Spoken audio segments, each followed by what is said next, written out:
in a day.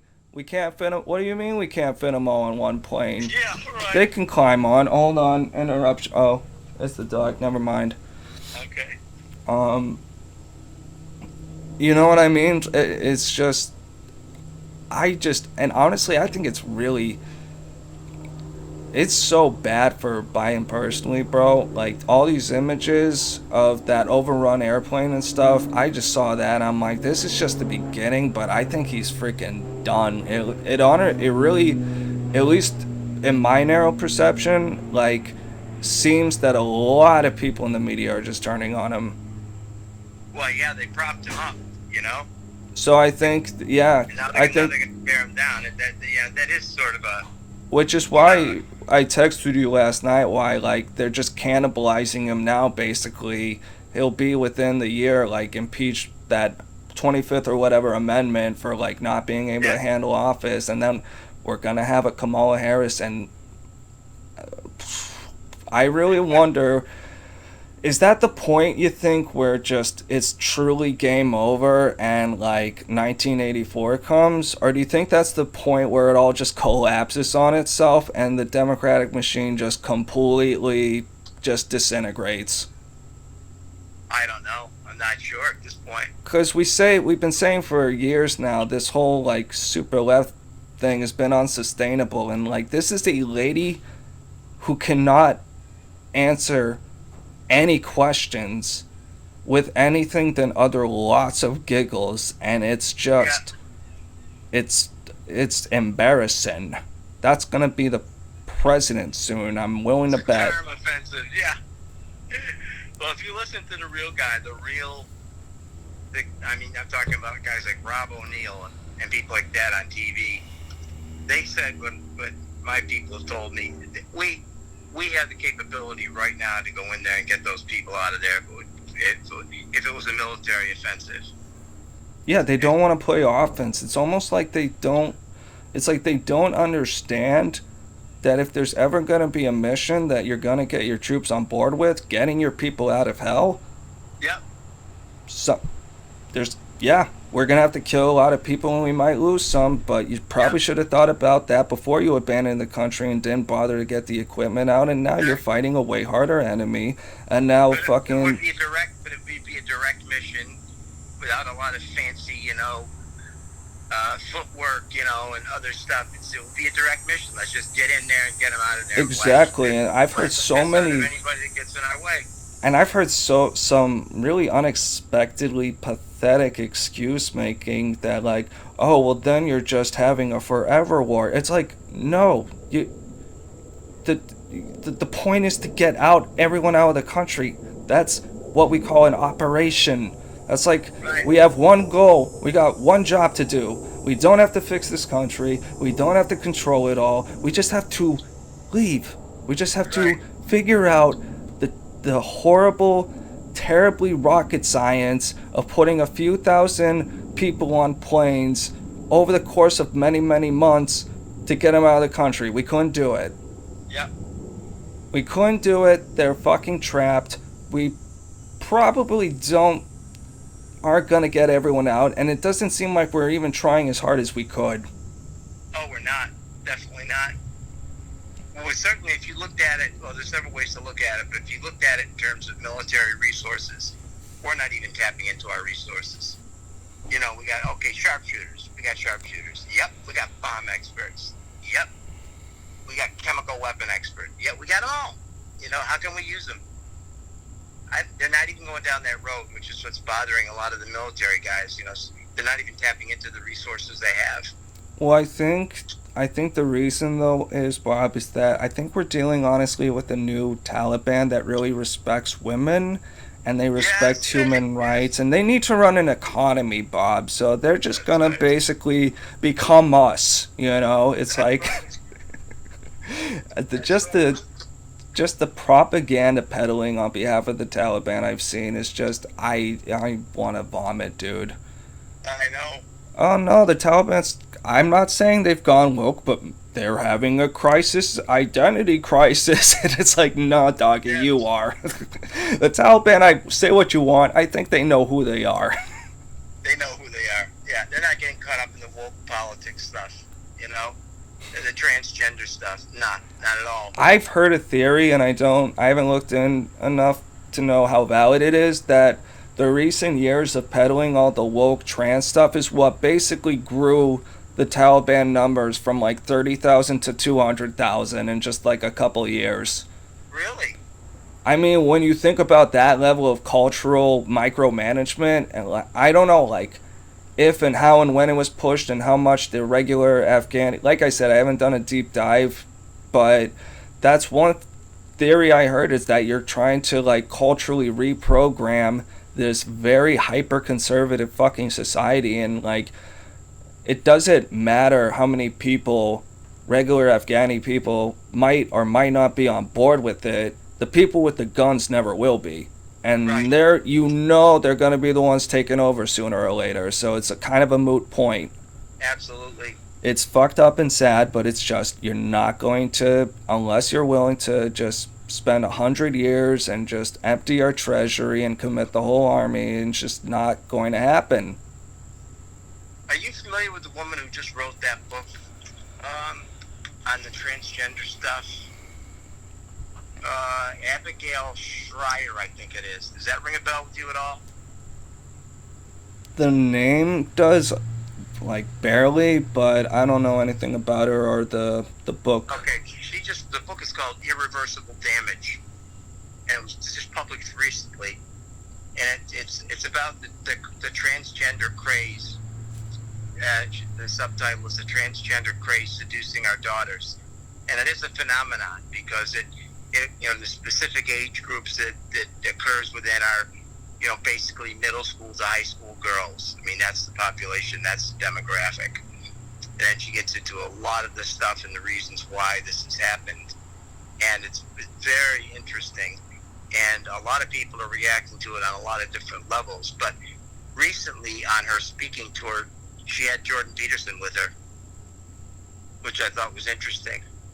I heard somebody talk about it, and she said she was happy to have a male backing her up on some of this stuff, and it was Jordan Peterson. That's cool. Yeah. I mean, I would love to see the two of them together. Because this woman, I read an excerpt from the book. Did you ever hear of Hillsdale College? Hillsdale? Yeah. Nah, I haven't. Okay, it's a conservative college. I never heard of it until the Trump election. And for some reason, I think they sent it to me because they have me listed as a college professor, actually. Yes, they have. But I get their monthly newsletter, and it always has an author, somebody who writes a little piece in there, always from a conservative point of view. But really good people like Mark Stein, someone like that, or Ben Shapiro, and coming up they've got Molly Hemingway, Victor Davis Hanson, and these are people that they have like in their speaking series. And this woman who wrote this book gave a speech there, and they had in this issue of their newsletter, they have a condensed version of her speech. And it's just fascinating because she gives the statistics, things like that. But I should figure out. I bet you if you go online, you could get the publication. You got a pencil and paper there? I got a Google open right in front of me. You said it's Abigail Schreier? Yeah, well, this is I'm going to give you Hillsdale College here. Okay? Imprimis is the name of their publication. IMPRIMIS.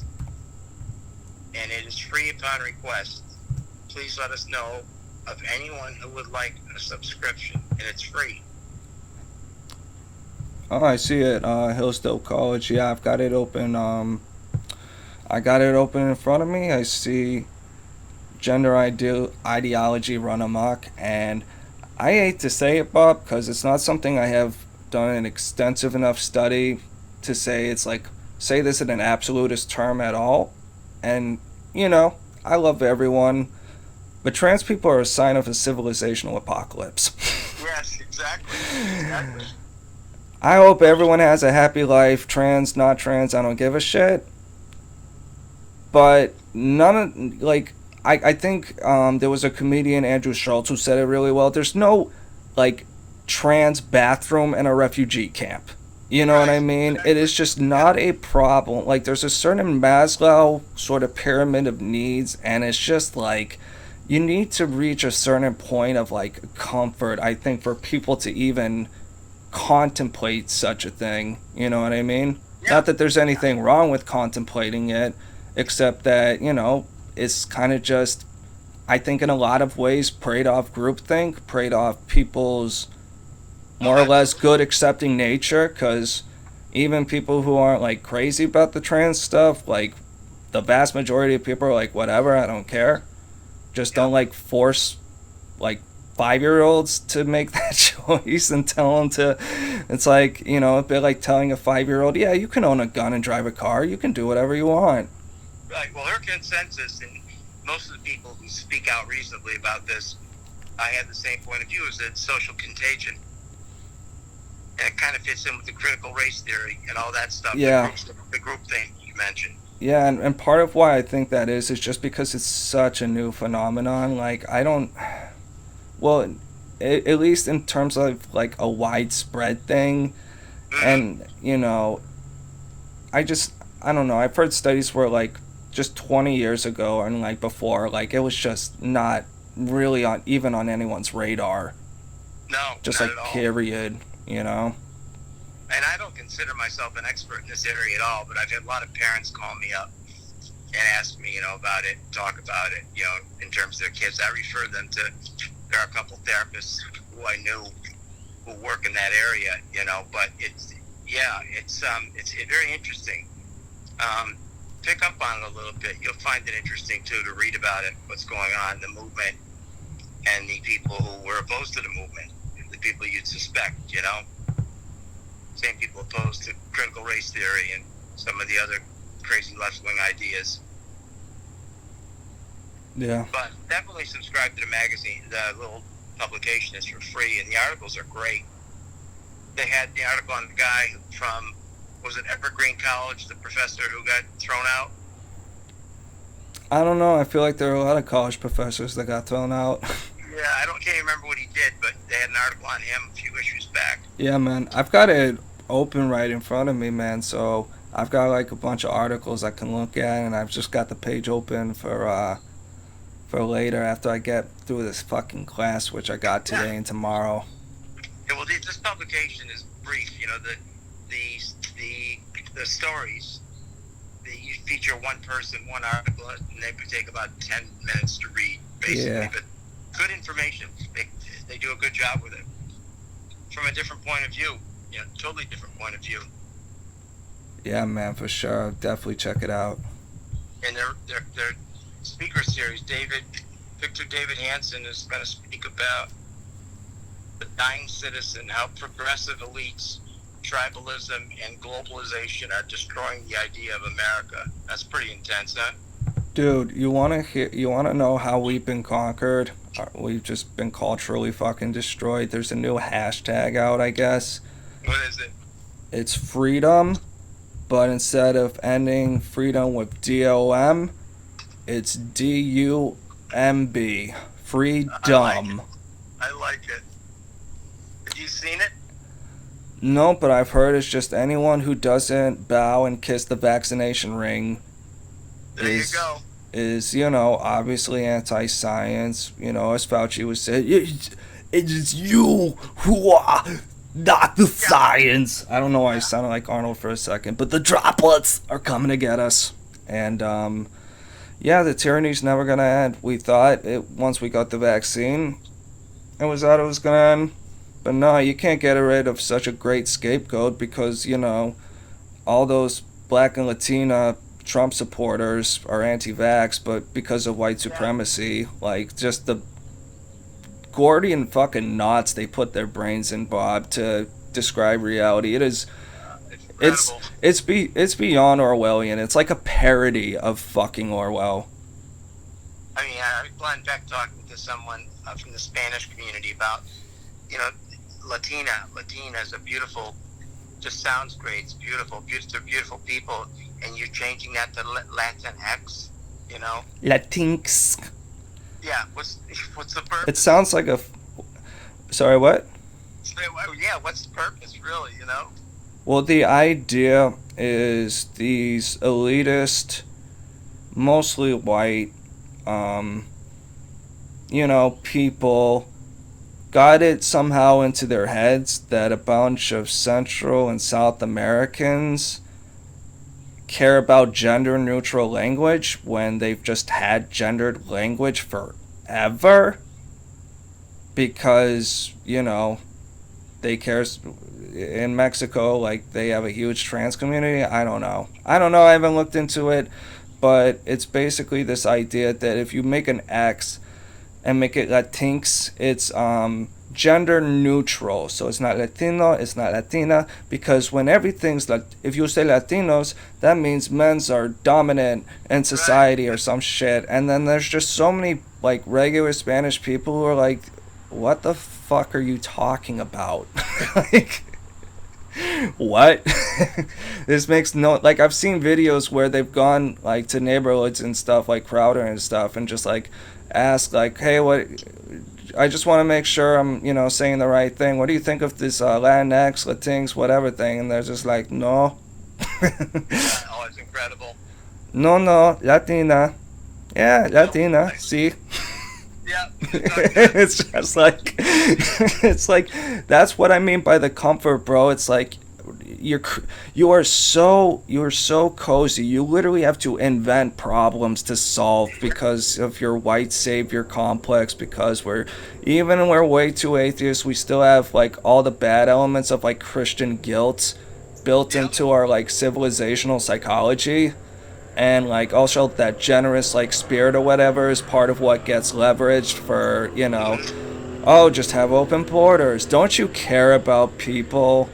It's like, there's only so many boats and planes we can fit everyone in, guys. Like, I would love to bring every Afghan ally home, but if I was president, I'm president of the United States. Gotta make sure United States people come first. It's just the way it is. I would expect anyone else to do the same for their country. Well, that's where Donald Trump was coming from. So this guy had to erase all of that. Yeah. Jesse Kelly brought up a really interesting point that everyone that's like fucking just an awful elitist swamp creature, I can't remember all three things right now, but one is like just zero sense of patriotism. Like, absolutely none. Like, Biden's like, oh, maybe we'll get some of our people out or whatever. Like, it's like he doesn't... It's like he wished the problem would just go away so he wouldn't have to do anything. It's like a 13-year-old's response of just like, well, the A&A just didn't want to fight. They took like 20 times as many casualties as we have over the last few years, but they just clearly didn't want to fight at all. Yeah, I love the general, like, the ones who make sense. We're talking about, not really understanding, what these people are like. I mean, they can't read, they can't write, they can't identify primary colors at a kindergarten level. Stuff they like can't that. figure out jumping jacks, bro. Yeah. Did you see the pictures of them trying to do the jumping jacks? I saw the video footage of them trying to do the jumping jacks, and it was that amazing or what? It was incomprehensible, bro. And the idea that, like, it was basically when I saw that clip, I'm like, oh, you never cared about training these people because there's an American officer there just watching this, basically, and, like, whatever, just waggling his finger barely.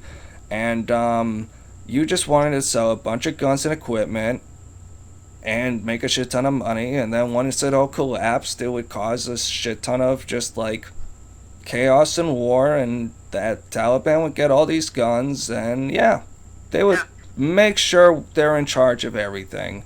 Let's give them modern equipment and helicopters, and I think that's the way to go. State-of-the-art equipment.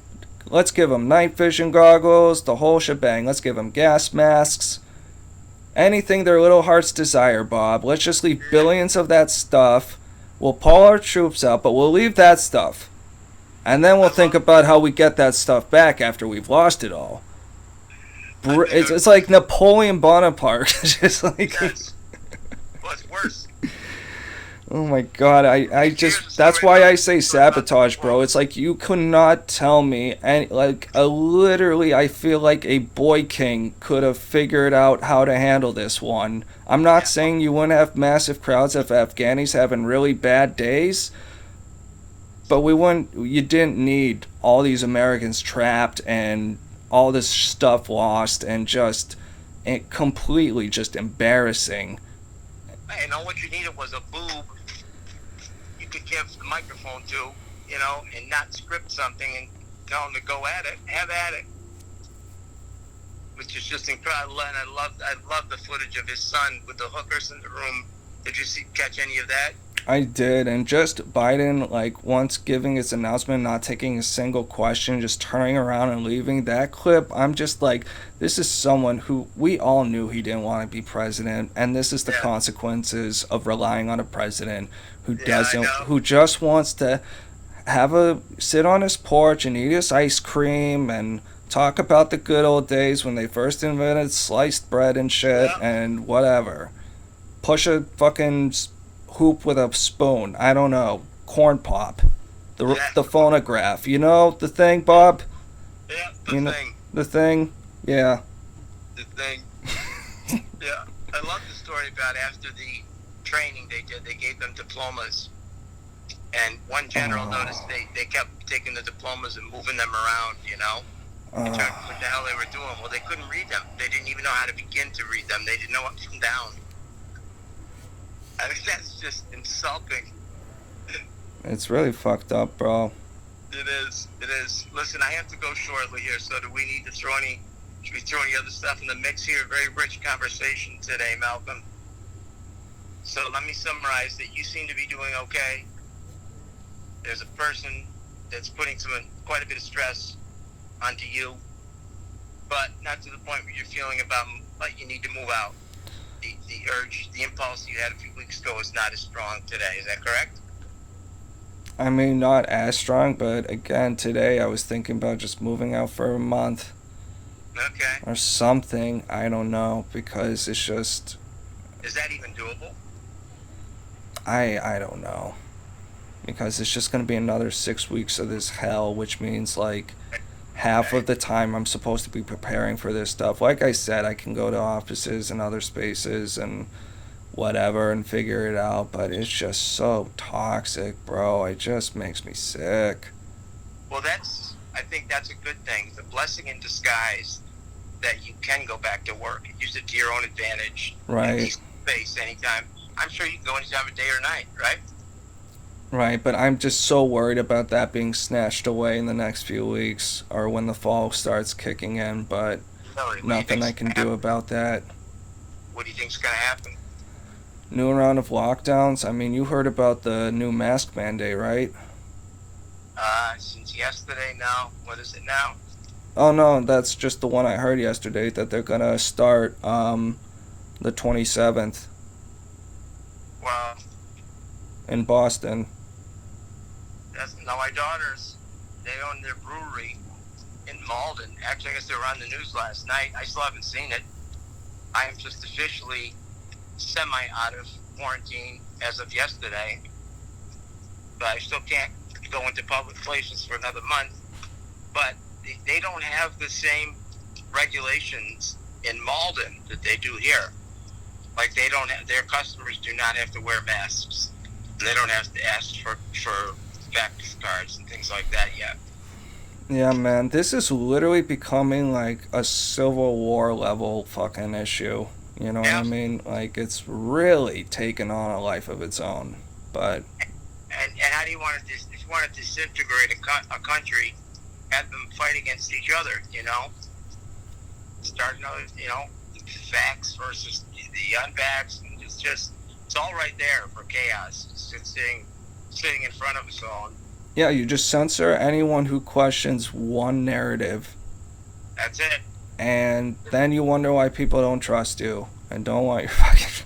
I know. Like, it's like Kamala Harris and Biden both said, oh, I wouldn't take the Trump vaccine. You're really going to trust the Trump vaccine? And then it's like, why does no one want to take these vaccines? It's all Trump's fault.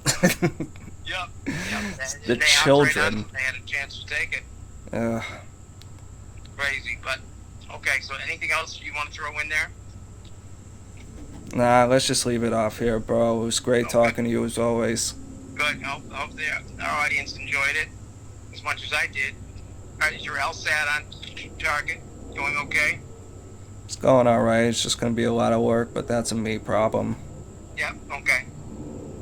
Look like you can handle it. Sure you can. Yeah, I'm off to a like average, like pretty where I should be, I guess. So like, cause I think I already told you, right, my score and how it's like right in the middle and let my sister go, and she first did a practice test, and I had time left over to, that I could have used but didn't and such. Okay. No, you didn't tell me that. Oh, my bad. So yeah, I got 150. You can get between 120 and 180, and I got 151. It's pretty damn good. Well, it's average. So for my very first shot, because I just think of it like just having gone through these questions and stuff. It's stuff that I used to be very like tuned into. So it's kind of just like playing a sort of video game that I haven't played in a really long time, and you know, just gonna have to play it, and I'll get better at it. So it's not like what did your sister get first time she took it? like the same exact thing. Okay. Yeah. Well, one thing is you've got an interest in a lot of this stuff. Very basic interest, inherent interest. So if you throw in the factor of curiosity and approach this with all of it with a lot of curiosity, I think it will help you a lot. Certain things, you're learning. You're curious about it. You're learning it. Well, it's not even like learning like law school stuff. It's all just logic games. Okay. So you just have to. It's almost like learning a little code, but not as bad. Okay. But Yeah. yeah, You'll knock it out of the park. yeah, because it's very like nothing. The whole test is just supposed to be like a sort of placement thing for applying for law school. It's not actually supposed to have any practical application that you know, Got it. you know what I mean. It's like Yep. kind of just where's your brain at? Right. Thank God you don't have to take the Miller analogies. That's what I had to take to graduate school. In addition to the GREs, I had to take the Miller analogies. What a pisser they were. They sound fun. Based on logic, it's based on how logical are you, or how can you sort of figure this out. So the questions on Russian literature blew me away. I had no clue whatsoever. Those were total guesses. Yeah, some of the like reading comprehension stuff, if it's stuff like really scientifically or whatever, like I remember there was one question where it was like the radiation, like, I can't even remember, like phosphate fucking pulsars Yeah. disintegrate magnet, and I'm just like, okay, I'm checking out. Let's move. Yeah. Let's move on to the next question. Just do this Yeah. last, because I'm just like, I don't even know what the fuck a pulsar is. I can't even wrap my mind around what we're talking about. Right. Yep. Good Yeah. one. All right, man. Malcolm, you take care, all right? You as well, Sir Robert. Peace out. Keep your stress level down, and I will talk to you in a week, okay? Alright, talk to you then, man. Okay, man. Take care. You too. Bye-bye. Yeah. Bye, everyone.